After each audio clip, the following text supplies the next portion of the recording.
2 பேதுரு 1வது அதிகாரம் அதனுடைய 12வது வசனம். இது நிமித்தம் இவைகளை நீங்கள் அறிந்தும் நீங்கள் இப்பொழுது அறிந்திருக்கிற சத்தியத்தில் உறுதிப்பட்டிருந்தும் உங்களுக்கு இவைகளை எப்பொழுதும் நினைப்பூட்ட நான் அசதியாயிரேன். கர்த்தருடைய நாமத்திற்கு மகிமை உண்டாவதாக. பல இடங்களிலே சிதறி இருந்த சகோதரர்களுக்கு பேதுரு இந்த காரியத்தை எழுதுகிறார் நிருபத்திலே.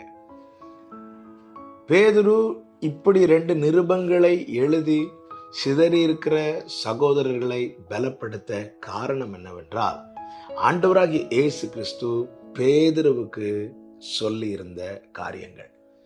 கெத்செமனே தோட்டத்துக்கு போகும் முன்னமே பேதுருவை பார்த்து கர்த்தர் சொல்லுகிறார், சாத்தான் உன்னை சோதிக்க கேட்டுக்கொண்டான்.